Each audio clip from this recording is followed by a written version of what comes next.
Over the years that I've been coaching, I've seen thousands and thousands of golfers and thankfully helped thousands of golfers. At a best guess, I would probably say 90+% of those golfers with the driver could have benefited and did benefit from hitting the golf ball more from the inside. What do we actually mean by that? Well, if we imagine our target line, which is a line from the ball to our target, when that club goes on the outside of that target line before it hits the ball, basically bad things will happen. The great drivers of the golf ball, as the club head approaches the ball, will be on the inside of that target line. The golf club is therefore what we would term on the inside of the ball. It then arrives at the ball and then returns back to the inside. That club head is never at any point on the outside. If you slice it, pull it, fade it, hit down on the golf ball with a driver, the chances are you'll be hitting from out to in. So how do we get you to hit more from the inside? Well, so the first thing would be the setup hugely influences our ability to hit from the inside or not. We know that the ball, or we should know that the ball goes up in our stance with the driver, much more towards our lead foot. That's fine. But what that often does is it means that to get that trail hand on, we reach this way. And as I reach this way, you can see that from both face on and down the line, it really throws out my body angles. So my upper body gets in front of my hips. And from down the line, it throws my upper body alignment out so that my shoulders point left. Now, when my shoulders point left, straight away, it's promoting this swing, which is on the outside, cutting across the golf ball. So setting up in this way doesn't mean that I'll swing out to in, but I'm increasing the chances. So I want you to set up with a hand slide exercise. So you're going to take your address, lead hand on the club, trail hand on your thigh. You should be able to feel your fingers on your leg. All you're going to do is you're going to slide those fingers down until they touch the top of your kneecap, as I can feel there. Keep the shoulder where it is, hand goes on. What I've got now, with any luck, my shoulders match my knees and my toes, and I've got more tilt through my upper body. What that's going to do is it's going to help us swing that club on that upward hit with a more neutral path. We're starting by getting the basics right. Give yourself the greatest chance by starting in the best possible position. So the second thing we need to do if we want to hit from the inside is we need to prime the backswing. We need to give ourselves the greatest chance of hitting from the inside. So similar to what we've just said, we set up, what are my chances of delivering that club correctly if my backswing moves like this?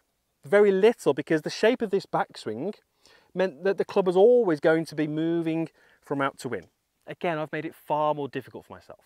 So the second thing I want you to do is I want you to use your rotation through your knees, your hips, your upper body, your torso, to get the feeling and the sensation that the grip of your driver, this end here, is behind your heels at the top of your swing.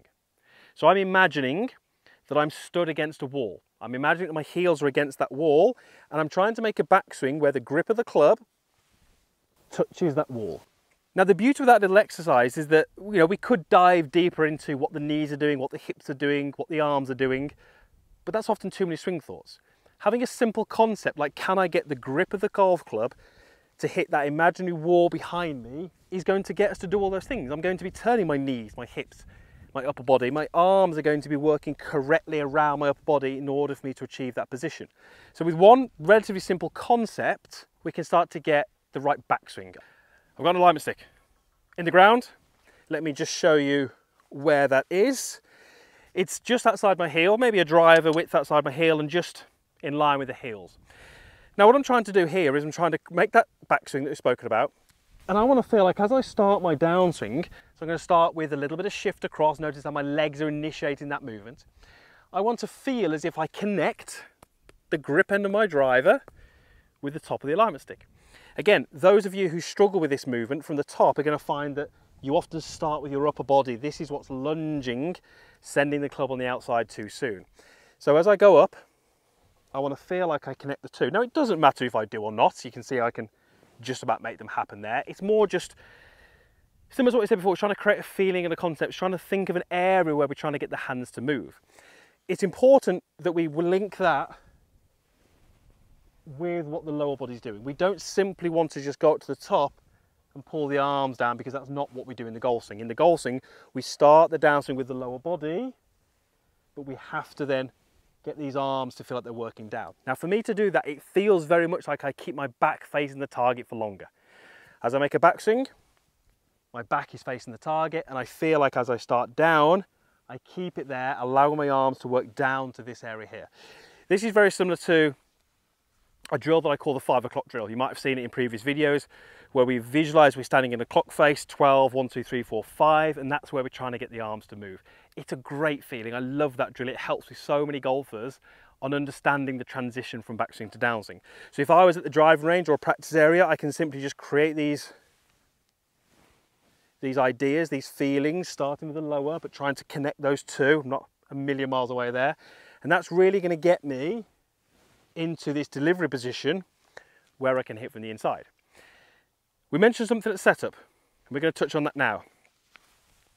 When you're hitting the driver, you're going to tee the ball up. We're all going to tee the ball up. Therefore, you have your choice on where you tee it up. I use the TaylorMade ball, so I'm going to take one of the logos, whether it be the TaylorMade or it be the type of ball, and I'm going to place that logo on the inside back of the ball here. And that can act as a great visual on the tee. The over-the-top golfers will feel very much as if the club is going to hit the back outside of the ball. If you can hit from the inside, you will have the feeling you're hitting the back inside of the golf ball. Now that's a visual cue, something that I would do on the golf course. I would tee my ball up, have that logo as my visual, and it helps me organize my body in such a way to deliver the club to that point. So it kind of ties everything together. You know, a couple of these drills you might have to go to the drive range and work on and put a few hours in and a few drills, but this is something that can tie it all together. We've got the setup right. We've got our depth in the backswing. We've got our feelings on the way down, and we've got this visual cue as to how the club is approaching the ball. There's one last thing that we have to discuss, and that is having a nice free release. Generally speaking, if you swing out to in, you will have the club face open to your path. That's what gives you the left to right shape. If you suddenly start hitting from the inside and have the club face open, these balls are going to go far more off to the right. You're going to lose far more golf balls. You're going to be traipsing through far many more trees looking for golf balls. So if we can change your delivery and get you to hit it more from the inside, you have to be confident in letting that club release through. You have to be confident in letting the toe of the club work over the heel, because that will then match the club face to the path, and that ultimately is how you hit better drives. Swinging more from the inside is a great start, but it's not the only thing that we need to have in place. Right, let's see how I can do. Setup is good, get some depth. I've got that logo on my ball, see if I can draw it down this fairway.